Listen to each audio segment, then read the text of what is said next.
Boa tarde e seja bem-vindo ao Vexa. Quem vive na estrada sabe, depois da meia-noite, tem trecho que parece outro lugar. A pista é a mesma, mas o clima muda. O rádio falha, a neblina fecha e o silêncio parece diferente. Caminhoneiro antigo não costuma avisar à toa. Quando alguém mais rodado olha para você e diz: "Não para por nada", é melhor ouvir. Porque às vezes o perigo não parece na beira da estrada, mas no que entra na viagem sem ninguém ver. E é assim que começa o primeiro relato de hoje. Meu nome é Valdir, mas na estrada quase ninguém me chama assim. Para o pessoal do trecho, eu sou mão pesada. Tenho 51 anos e mais de 28 deles foram vividos em cima de caminhão. Já levei carga por quase todo o canto desse país. Durmo mal, como imposto, conheço o nome de frentista melhor do que de vizinho. Estrada, para mim, sempre foi uma coisa simples. Se o caminhão está bom, o freio responde e a pista ajuda, você chega. Ou pelo menos era isso que eu acreditava. O que eu vou contar aconteceu tem pouco tempo, numa viagem de Guarulhos até o sul de Minas, cruzando a Fernão Dias, já bem tarde da noite. Eu estava puxando uma carga fechada, de peça industrial, nada frágil, mas com um prazo apertado. Tinha que entregar cedo, por causa do trânsito na saída de São Paulo. Acabei entrando no trecho da serra bem mais tarde do que eu queria. Até então, a viagem estava normal. Parei num posto à altura de Atibaia. Abasteci, lavei o rosto, comprei um café desses que mais queimam a boca do que acordam. E fiquei uns minutos esticando as costas do lado da bomba. Foi aí que um senhor de boné azul, daqueles caminhoneiros antigos que parecem ter nascido dentro de uma boleia, encostou perto de mim e perguntou para onde eu ia. Falei que desceria sentido Camanducaia. Na mesma hora, ele mudou a expressão. Disse, num tom baixo, como se não quisesse que mais ninguém ouvisse: "Se pegar neblina depois da divisa, não para por nada, principalmente perto da curva da capela." Eu ri de canto. Achava que era a conversa da estrada. Perguntei o que tinha naquela curva. Ele ficou me olhando mais tempo que o normal antes de responder. Tem gente que vê coisa, tem gente que escuta, e tem gente que leva passageiro sem abrir a porta. Confesso que senti um arrepio besta naquela hora, mas tentei não mostrar. Agradeci, joguei o copo de café no lixo e segui viagem achando que era só mais uma daquelas histórias que o povo inventa para espantar o sono. Só que dali pra frente a noite mudou. Depois do pedágio, o tempo fechou de uma vez. Primeiro veio uma garoa fina, depois uma neblina grossa, daquelas que apagam o mundo. O farol alto não ajudava em nada. Eu mal enxergava a faixa da pista. Reduzi bastante a velocidade, liguei toda a atenção do corpo e fui descendo devagar, sentindo o peso do caminhão nas curvas. Foi numa dessas curvas fechadas que eu vi. Tinha alguém parado no lado da barreira de proteção. Um homem. Novo, magro, usando jaqueta escura, braço esticado pedindo carona. O estranho é que ele não parecia desesperado. Não acenava, não gritava, não pulava, tentando chamar atenção. Ele só estava ali, esperando, como se soubesse que eu vinha. Minha mão foi no freio por instinto, mas naquele exato momento eu lembrei do velho no posto. Não para por nada. Passei direto. Quando o caminhão alinhou depois da curva, olhei no espelho. O homem continuava no mesmo lugar, parado virando para mim, sem correr atrás, sem baixar o braço, só olhando. Eu senti um aperto no estômago, daquele que vem sem motivo e faz a nuca gelar. Aumentei um pouco a velocidade, mesmo com medo da pista molhada. Fiquei tentando racionalizar. Devia ser alguém bêbado, alguém querendo assaltar, alguém perdido. Qualquer coisa normal, qualquer explicação servia, melhor do que a minha cabeça estava começando a montar sozinha. Uns 4 ou 5 minutos depois, ouvi a primeira pancada. Veio de trás, seca e forte, como se alguém tivesse batido na porta do baú. Olhei os retrovisores e não vi nada, além de leite branco de neblina. Segurei o volante com mais força. A segunda pancada veio mais perto, acima da cabine. E logo depois eu escutei passos. O som que me fez gelar por dentro. Passos pesados, lentos, andando sobre o teto do baú. Uma passada, outra, mais uma. Vindo da traseira para a frente. Eu senti minhas mãos suarem na hora. O coração disparou tão forte que parecia bater no pescoço. Tentei me convencer de que era galho, lona, alguma chapa solta. Qualquer explicação mecânica, mas não era. Aquilo tinha ritmo, tinha peso, tinha intenção. Peguei o rádio amador e tentei chamar alguém. Só chiado. A coisa continuou andando acima de mim até parar exatamente sobre a cabine. E então ficou tudo em silêncio.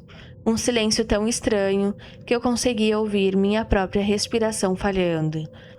Foi quando uma voz falou, baixa, jovem e tranquila demais, bem acima da minha cabeça. Obrigada por não parar. Na hora, meu corpo inteiro travou. Eu não gritei porque o medo foi grande demais até para isso. A voz continuou.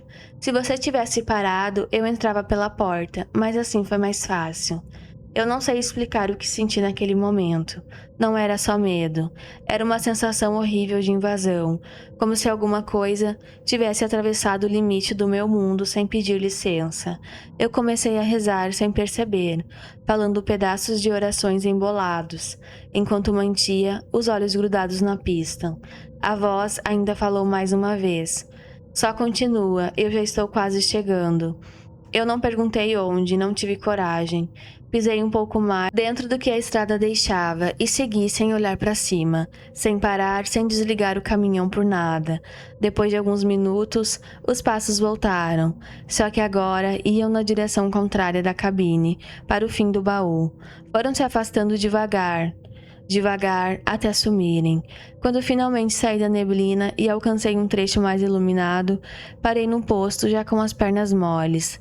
Desci, conferi o lacre, subi na lateral para olhar o teto, procurei marca, arranhão, barro, qualquer coisa, não tinha nada. Mas naquela noite, quando entrei de volta na cabine para seguir viagem, encontrei uma coisa que tenho certeza de que não estava ali antes. No banco do passageiro, bem no canto, havia uma marquinha úmida, como se alguém tivesse apoiado a mão molhada no tecido. 5 dedos compridos e um cheiro fraco de terra encharcada. Desde então, eu nunca mais faço aquele trecho de madrugada. Se não tem outro jeito, eu passo rezando, com o rádio desligado e sem encostar no freio por nada deste mundo, porque até hoje eu não sei o que pegou carona comigo naquela serra. Só sei que às vezes, quando a estrada está muito escura e o caminhão entra naquele tipo de silêncio que parece vivo, eu ainda escuto bem de leve, um passo só, bem em cima da cabine. Relato 2. Meu nome é Robson, mas no rádio o pessoal me chama de Batata. Tenho 46 anos e trabalho com caminhão desde os 20 e poucos. Antes disso, fiz de tudo um pouco. Fui servente, carregador, vigia de depósito, trabalhei até descarregando o saco de cimento em obra. Caminhão entrou na minha vida como oportunidade e acabou virando destino. Depois que a estrada te pega, é difícil voltar a viver parado. O que vou contar aconteceu numa rota pelo interior da Bahia, subindo com a carga seca, em direção à Feira de Santana, numa madrugada em que eu já estava no limite do cansaço. Não era viagem longa demais, mas eu tinha saído atrasado, tinha comido mal o dia inteiro e passei horas dirigindo, com aquele vazio no estômago que vai virando irritação. Quando a fome aperta na estrada de noite, tudo piora. O corpo pesa, a cabeça esquenta e qualquer quilômetro parece dobrado. Já devia passar de 1 da manhã quando comecei a procurar algum lugar aberto, mas já era um trecho ruim. Longo, escuro, quase sem movimento, com pedaços de pista cercados por mato e fazenda. Eu já tinha me conformado em seguir até achar um posto qualquer com café requentado e salgado murcho, quando vi uma luz amarela à frente, do lado direito da rodovia. No começo achei que fosse uma casa, depois vi uma placa de madeira pendurada na frente, e mais perto dava para ler o nome pintado à mão em tinta vermelha. Restaurante Boa Esperança. Pisei devagar no freio e encostei o caminhão na terra batida. O lugar era simples, pequeno, mas parecia acolhedor de um jeito estranho. Tinha varanda baixa, 2 janelas abertas e uma porta de madeira com vidro fosco. Do lado de fora havia um carro antigo, parado sobre uma árvore torta.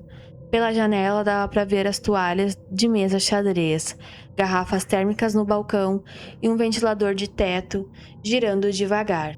Na mesma hora, me deu uma lembrança da infância, de viagem com meu pai pelo interior. Aqueles lugares onde a comida vinha fumegando e a dona do estabelecimento te chamava de filho, sem mesmo nunca ter te visto. Desci do caminhão.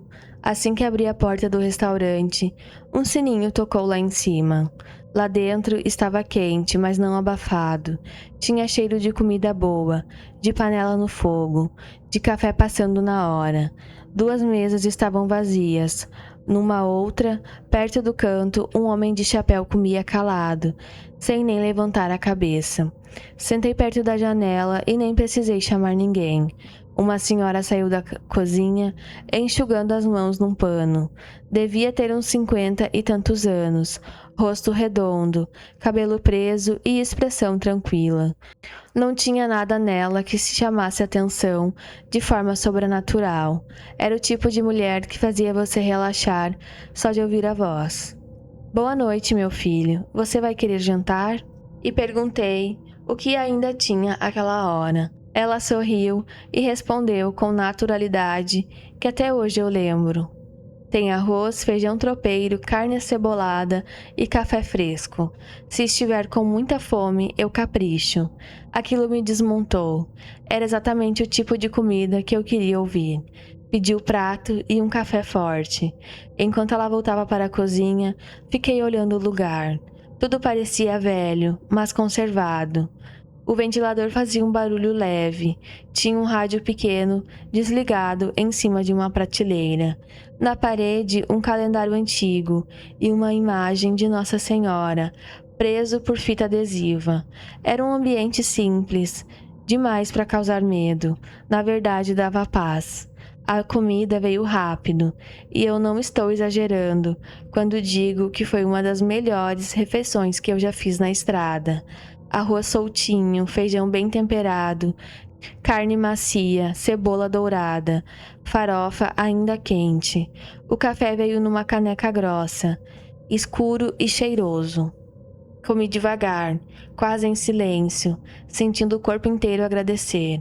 A senhora passou algumas vezes pela mesa, sempre quieta, só perguntando se eu queria mais alguma coisa. Quando terminei, elogiei a comida, ela sorriu daquele jeito simples, de quem já ouviu isso muitas vezes, e respondeu: "Quem vive na estrada merece comer direito." Não sei porquê, mas aquela frase ficou na minha cabeça. Pedi a conta, ela trouxe num papel pequeno, dobrado ao meio. O valor era baixo demais pelo que eu tinha comido. Entreguei o dinheiro e ela guardou no bolso do avental. Quando me levantei, perguntei o nome dela. Ela respondeu: "Dona Célia." Agradeci, desejei boa noite e já estava indo para a porta, quando ela falou mais uma coisa, num tom mais sério. "Quando voltar para a pista, toma cuidado depois da ponte. Tem um desmoronamento pegando metade da faixa. De noite, quem não conhece passa reto." Na hora, eu virei para olhar melhor para ela. Ela não parecia alarmada, só firme. Agradeci de novo, subi no caminhão e segui viagem.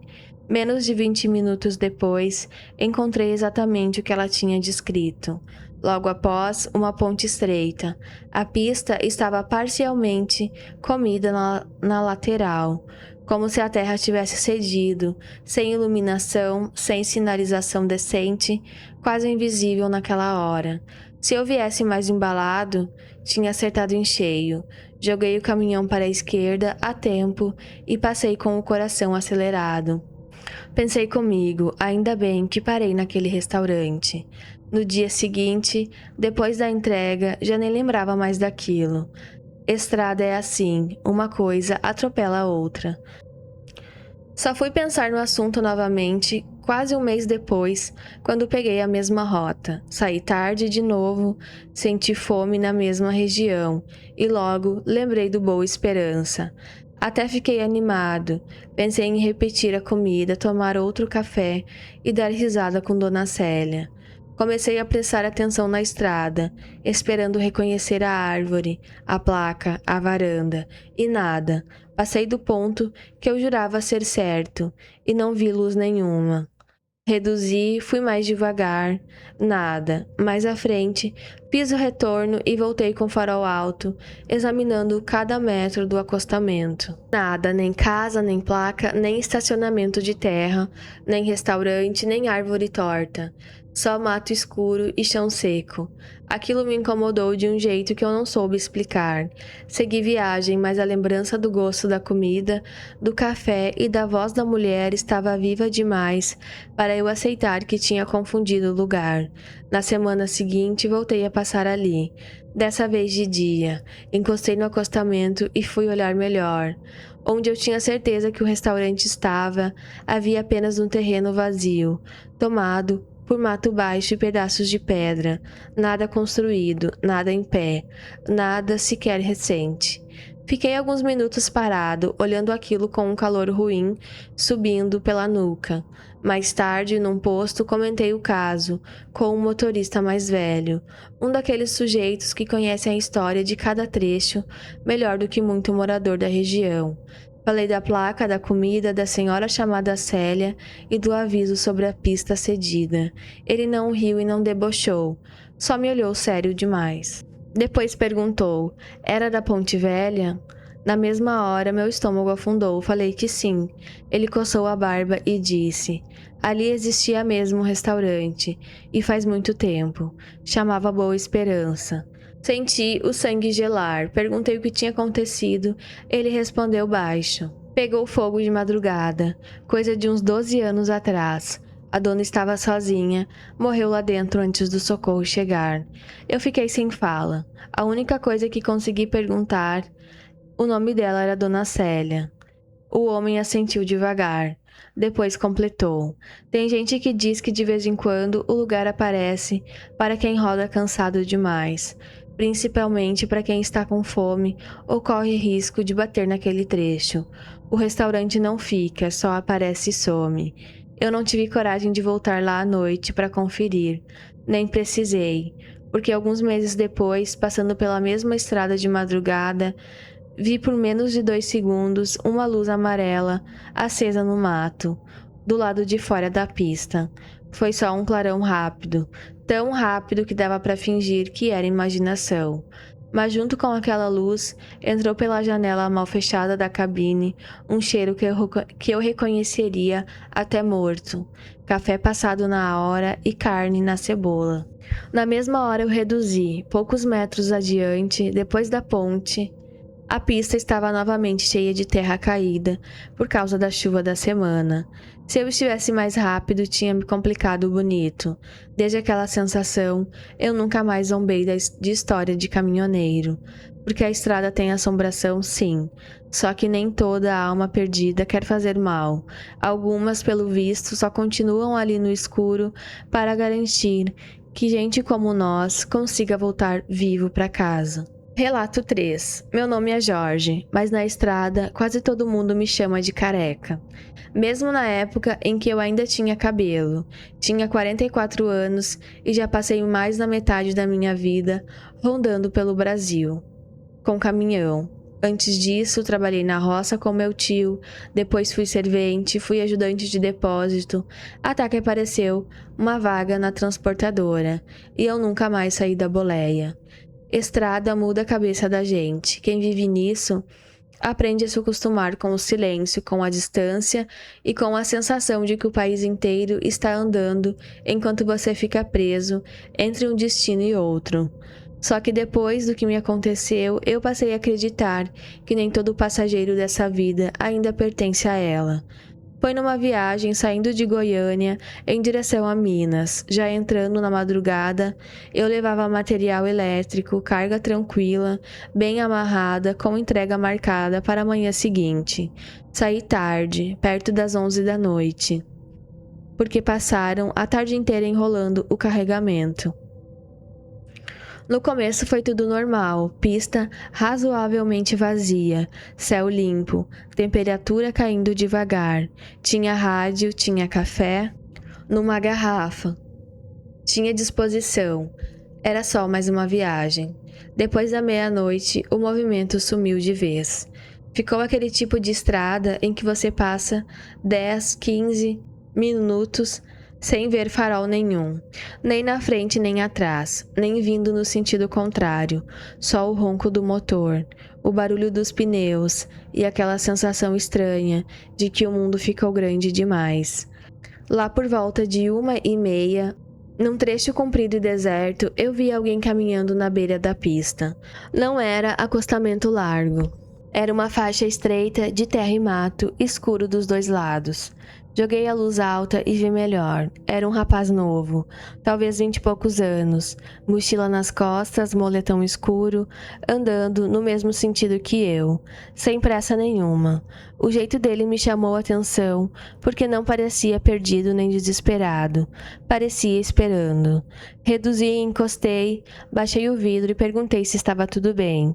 Ele veio até a janela com calma. Tinha um rosto comum, desses que você esquece rápido, e se não prestar atenção.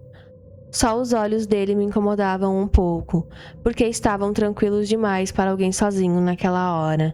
Ele falou que tinha perdido o ônibus numa parada mais atrás. Estava tentando chegar em Uberaba, onde a irmã morava. Perguntei se ele queria seguir comigo, até pelo menos um posto ou pedágio. Ele sorriu de leve e disse: "Já ajuda demais." Abriu a porta do carona, subiu, ajeitou a mochila entre as pernas e me agradeceu como se aquilo fosse a coisa mais normal do mundo. Disse que se chamava Renan. Eu me apresentei também e voltei para a pista. Nos primeiros minutos tudo parecia normal. A conversa encaixou fácil, como acontece às vezes com gente desconhecida na estrada. Ele falava bem, sem gaguejar, sem histórias, mal contada, sem jeito estranho. Disse que fazia faculdade, que morava com a mãe, que a irmã tinha ido embora para Minas fazia um tempo. Comentou da música da estrada de cidade pequena, essas conversas soltas que ajudam a espantar o sono. O mais esquisito é que eu fui ficando confortável com a presença dele muito rápido. Parecia que já conhecia aquele rapaz havia anos. Teve uma hora em que ele comentou que gostava de viajar de noite, porque o escuro deixava todo mundo mais sincero. Eu ri e falei que caminhoneiro pensa desse jeito mesmo, que tem coisa que só quem vive no trecho entende. Ele olhou para a frente e respondeu: "É por isso que você parou." Na hora eu achei só uma frase qualquer. Seguimos conversando por quase 2 horas. Ele me falou da pressão de ser o filho mais velho, da sensação de precisar cuidar de todo mundo, da vontade de terminar a faculdade logo para ajudar em casa. Falou da irmã com um carinho estranho, como se sentisse saudade há tempo demais. Em certo momento, comentou que o pai tinha morrido cedo e que depois disso a mãe nunca mais dormiu direito. Disse isso olhando pela janela, com um tom tão sincero que até hoje eu lembro. Eu também fui falando da minha vida. Contei dos meus filhos, da dificuldade de passar tanto tempo longe, do quanto a estrada dá sustento e ao mesmo tempo arranca da gente de tudo. Ele escutava de verdade. Não era conversa vazia. Era como se naquela madrugada 2 estranhos tivessem se reconhecido por algum motivo que eu não entendia. Quando as primeiras luzes do pedágio apareceram ao longe, eu avisei: "Estamos chegando. Quer descer ali mesmo?" Ele assentiu. Mas antes de reduzir, falou uma coisa que me marcou. Às vezes, a pessoa só precisa que alguém acompanhe ela até o fim do caminho. Eu olhei para o lado dele. sem entender. Antes que eu respondesse, já estávamos na cabine do pedágio. Parei o caminhão, abaixei o vidro e entreguei os documentos. O operador pegou tudo, conferiu, mas não liberou a cancela de imediato. Em vez disso, ficou olhando para mim com uma expressão estranha. Achei que tinha dado algum problema. Perguntei o que foi. Ele respondeu: "O senhor está bem?" Na hora eu estranhei e falei que estava sim. Então ele perguntou: "O senhor está viajando sozinho há muito tempo?" Eu até dei uma risada sem entender. Apontei para o lado e disse: "Não, eu estou com esse rapaz aqui. Vou deixar ele no pedágio." Quando virei para o banco do carona, senti o sangue sair do meu corpo. O banco estava vazio. Vazio. Sem rapaz, sem mochila, sem porta aberta. Sem nada fora do lugar. Na mesma hora, eu olhei para trás dentro da cabine. Olhei no espelho, até no chão entre os bancos. Como se ele pudesse ter se abaixado. Nada. O operador percebeu meu desespero e apontou para uma tela lá dentro da guarita. Disse que as câmeras pegavam a cabine desde a aproximação da praça. Na imagem aparecia meu caminhão devagar, eu no volante e o banco do carona completamente vazio. Senti uma fraqueza tão grande nas pernas que precisei me segurar na porta. Tentei explicar. Falei que estava conversando com alguém fazia 2 horas. Que tinha pegado um rapaz na pista, que ele tinha subido, falado da irmã, da faculdade, da mãe, de tudo. O operador não debochou, isso foi o pior. Ele só me olhou com um tipo de pena que até hoje eu não esqueci. Mandou eu encostar depois da cancela para respirar. Passei o pedágio sem sentir direito as mãos. Encostei num recuo mais à frente e revirei a cabine inteira. Procurei qualquer sinal físico de que alguém tinha sentado ali. Foi então que vi uma coisa. No banco do carona, bem perto da janela, havia um papel dobrado. Eu tinha certeza absoluta de que aquilo não estava antes. Abri, era um comprovante antigo, desbotado de bagagem de ônibus. Em cima, quase apagado pelo tempo, ainda dava para ler um nome: Renato Nascimento, e o destino, Uberaba. Fiquei olhando aquele papel, sem conseguir respirar direito. Mais tarde, num posto, contei o que tinha acontecido para um caminhoneiro mais velho que conhecia bem aquele trecho. Ele ouviu em silêncio e, quando terminei, perguntou onde exatamente eu tinha dado carona. Eu falei mais ou menos o quilômetro. Ele abaixou a cabeça na hora. Disse que há alguns anos um ônibus tinha saído da pista naquela região durante a madrugada. Muita gente se feriu. Um rapaz novo morreu antes do resgate chegar. Ele estava voltando justamente para Uberaba. Não sei dizer por que ele entrou no meu caminhão naquela noite. Não sei se queria chegar ao destino, se queria ser ouvido, ou se precisava terminar uma conversa que a vida interrompeu cedo demais. Só sei que desde então, toda vez que cruzo aquele trecho de madrugada, eu olho para o banco do carona antes de alcançar o pedágio. E em certas noites mais silenciosas, quando o rádio está baixo e a estrada parece comprida demais, eu quase consigo jurar que ainda escuto uma voz calma ao meu lado dizendo: "Obrigado por parar." E foi isso. Se você chegou até aqui, me conta nos comentários qual parte desses relatos mais te deixou com a sensação de que tinha alguma coisa errada. Se tu curte esse tipo de história, deixa teu like, se inscreve no canal e volta amanhã, porque aqui no Vexa sempre tem mais um relato esperando por você. Boa tarde, até o próximo vídeo.